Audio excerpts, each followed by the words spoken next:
Marta, 8 riflessioni sulla scrittura. 7ª puntata. La corriera.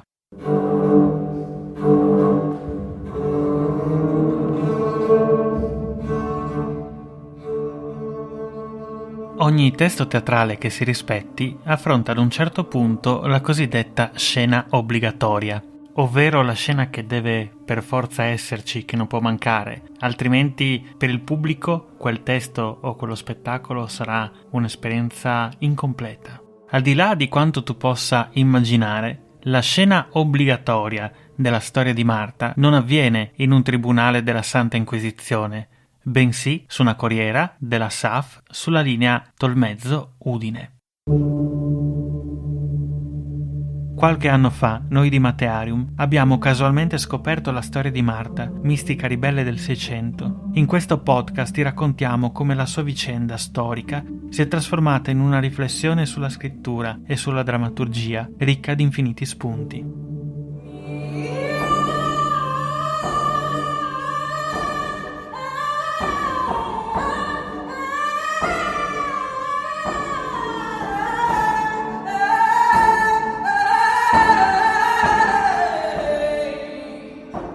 So che non ci crederai, ma quello che sto per raccontarti è assolutamente vero. Però prima di andare al dunque, prima di farti salire su quella corriera della linea Tolmezzo-Udine, per farti assistere alla scena obbligatoria, devo portarti indietro nel tempo, nel 2017. Stefania, Dario e io abbiamo da poco concluso le cosiddette indagini preliminari sulla storia di Marta Fiascaris. Abbiamo incontrato gli storici e gli studiosi che con le loro ricerche ci hanno aiutato a delineare il contesto, i personaggi principali e gli eventi fondamentali della vita della presunta santa. Queste indagini preliminari ci servono per capire se questa storia è davvero valida. Nel gruppo di drammaturghi la sensazione è unanime. La storia di Marta è una bomba. Dobbiamo assolutamente raccontarla. Tra le mani abbiamo molto materiale, si potrebbe già iniziare ad abbozzare una drammaturgia. Manca però tra le fonti qualcosa di fondamentale. Non c'è la voce di Marta. Tutti i documenti in nostro possesso parlano di lei, la dipingono a volte come una santa, altre volte come una matta, senza vie di mezzo. Però lei, in realtà, non c'è mai. Ci vorrebbe una fonte, un documento, dove è lei a parlare e non gli altri che la descrivono. Certo, nella biblioteca guarneriana avevamo trovato la Biura, la confessione. Marta aveva letto pubblicamente quel testo nella chiesa di San Francesco di Udine. Ma quelle parole non erano veramente le sue, bensì erano state imposte dai giudici che l'avevano condannata. La Biura non basta, ci vuole un'altra fonte, con le sue parole. Sì, ma dove trovarla? Dopo più di 300 anni una fonte simile esiste ancora? Non facciamone un mistero. Tutti gli indizi da noi raccolti portano allo stesso luogo, l'archivio arcivescovile di Udine, dove in 3 enormi faldoni sono contenuti gli atti del processo che documentano con precisione gli interrogatori a Marta. Lì dentro si trova la voce di Marta, pagine e pagine delle sue confessioni, dei suoi pensieri, della sua disputa con i giudici dell'Inquisizione. So cosa stai pensando. Basta andare all'archivio arcivescovile e mettersi a scartabellare. Lo so, ma non è così facile. Tanto per iniziare, l'archivio arcivescovile di Udine è una sorta di biblioteca dalla quale non si possono prendere libri in prestito. Puoi solo consultare i materiali durante gli orari di apertura che non sono del tutto compatibili con chi ha una vita, per così dire, normale. Se non sei un pensionato o non appartieni alla piccola nobiltà, difficilmente troverai il tempo per andarci. A tal proposito, l'orario sembra fatto apposta per rendere l'archivio poco accessibile. Né io, né Dario, né Stefania ci possiamo andare. Per fortuna, all'interno del gruppo di ricerca c'è una persona, che per questioni di privacy non possiamo nominare, ma che qui chiameremo Nikita, che ci aiuta con la lettura delle fonti storiche. Ora, Nikita ha un lavoro che non posso rivelare, ma dispone di una giornata libera, il mercoledì. Questo sì, te lo posso dire e non c'è nessun problema. Quindi Nikita potrebbe recarsi a consultare gli atti del processo una volta alla settimana per 3 ore, il mercoledì. Nikita, mi ricevi? Ripassiamo il piano. Hai solo 3 ore. e devi uscirne con il maggior numero di informazioni possibili. Fai attenzione. All'interno dell'archivio arcivescovile non puoi fare foto, non puoi fare fotocopie. Quando chiederai di consultare gli atti del processo, dovrai motivare la tua richiesta. Se la motivazione non li convince, potrebbero negarti l'accesso ai documenti. Di che si tratta di un processo dell'Inquisizione ad una tua lontana parente o qualcosa del genere. Inventati una storia. E ricorda, in qualsiasi momento possono sottrarti i codici che hai richiesto. Non dimenticarti, Nikita, che questa è la Chiesa. Se sono sopravvissuti per migliaia di anni, un motivo c'è. Nikita non si lascia intimorire. Sacrifica sull'altare della ricerca drammaturgica il suo giorno libero ed entra in archivio arcivescovile. Indossa una catenina col crocifisso, un foulard che le copre i capelli e dei grandi occhiali da sole che le mascherano il volto. Chiede i 3 volumi del processo dell'Inquisizione contro Marta Fiascaris. Interessante. Come mai? Chiede il bibliotecario. Una questione di famiglia. Brava Nikita. Adesso mantieni la calma. Piccolo inciso, hai mai consultato un codice dell'Inquisizione? Quando lo apri, 2 particolari emergono. Il primo è la qualità della carta, sottile, di un colore torbido, che lascia trasparire i tratti dell'inchiostro da una facciata all'altra. Il secondo sono le linee sinuose della grafia degli scribani. Ho una notizia bella e una brutta. E Nikita è appena uscita dall'archivio. Dimmi quella bella. Nikita rivela che dentro i volumi ha trovato una busta piena di lettere scritte da Marta. La notizia bella è molto bella. Mi preparo per quella brutta. In 3 ore ho letto solo 3 pagine. Nikita è sconvolta, e lo sono anch'io. Prendo la calcolatrice e attraverso una serie di operazioni elementari calcolo quanto tempo ci vorrebbe per leggere tutti gli atti.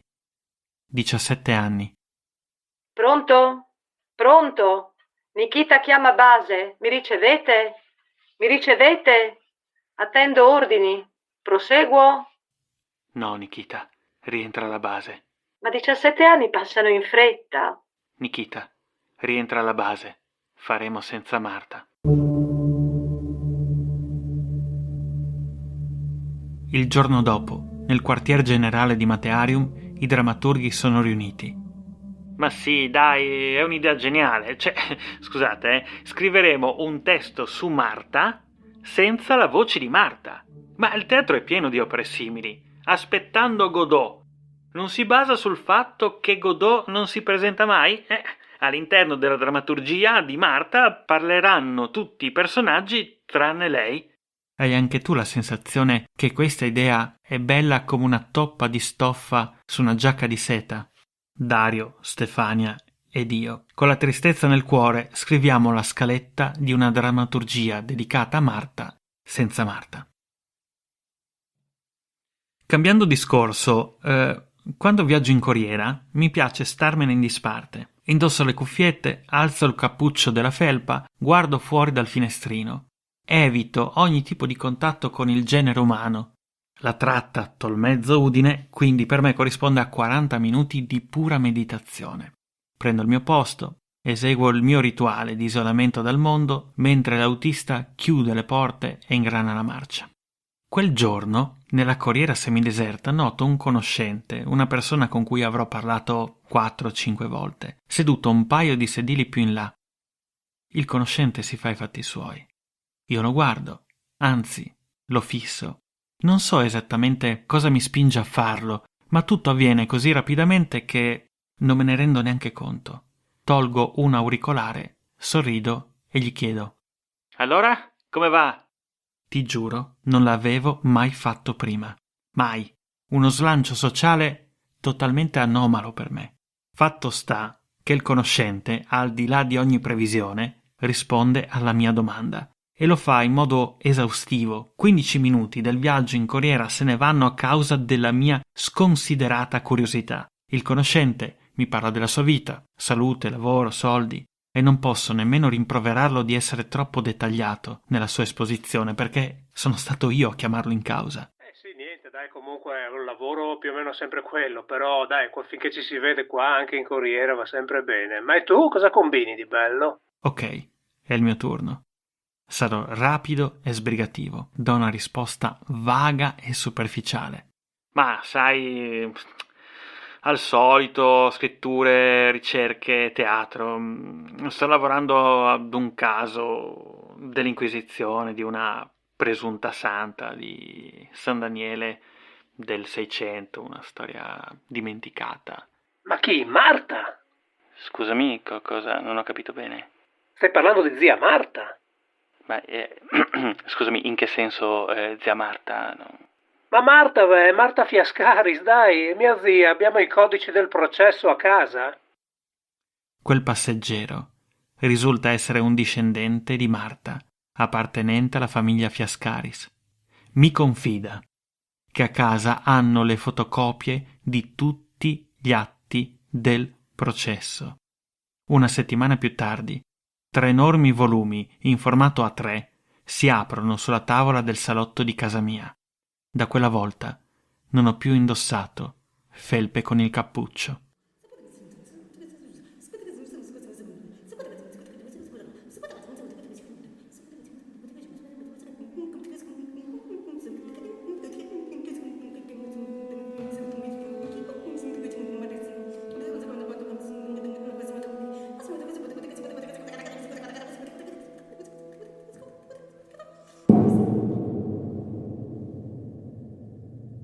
Ho scritto questa puntata prendendo ispirazione da una telefonata con Barbara Vuano della famiglia Fiascaris. Barbara è stata una compagna di viaggio fondamentale grazie alla sua profonda conoscenza degli atti del processo e della storia di Marta.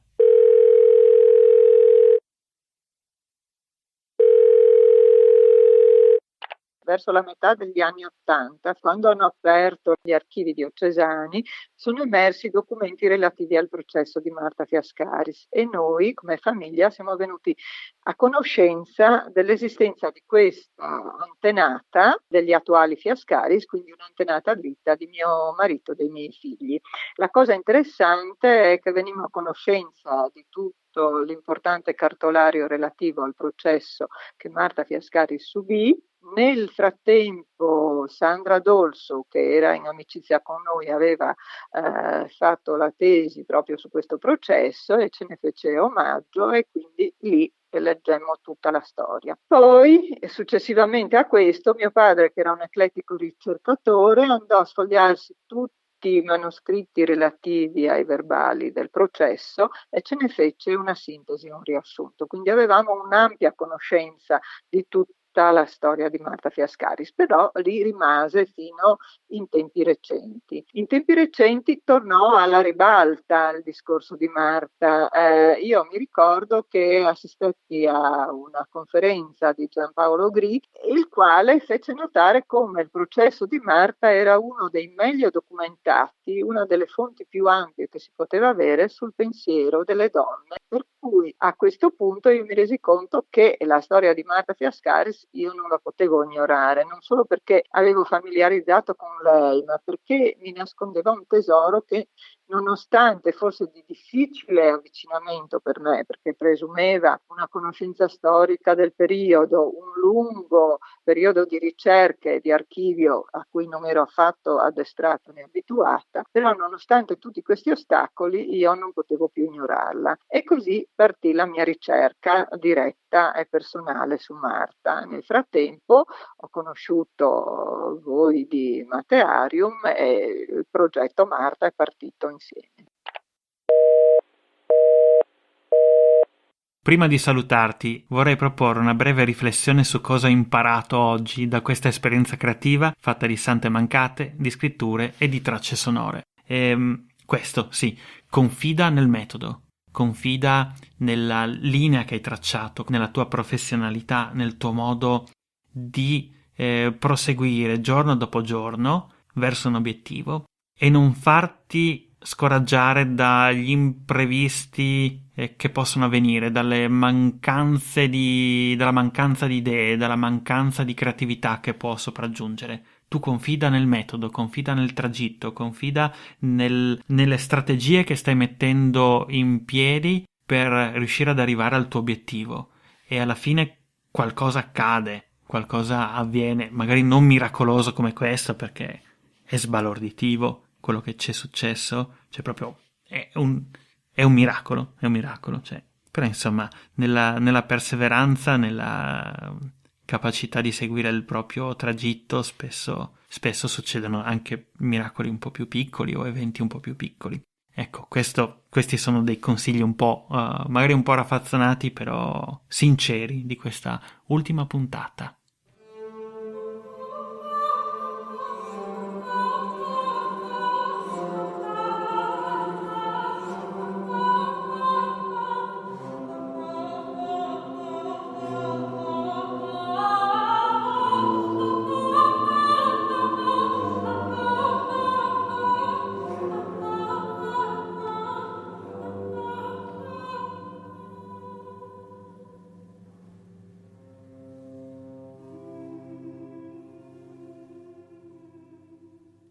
Marta è un podcast a cura di Matearium e Servi di Scena, testi e voci di Alessandro Di Paoli e Stefania Ursella, commenti musicali estratti da Marta, concerto per voce Straordinarius, composizioni di Matteo Sarcinelli interpretate da Laura Giavon e Davide Ceccato, progetto realizzato con il contributo della Regione Friuli Venezia Giulia e dell'Associazione Saltarello.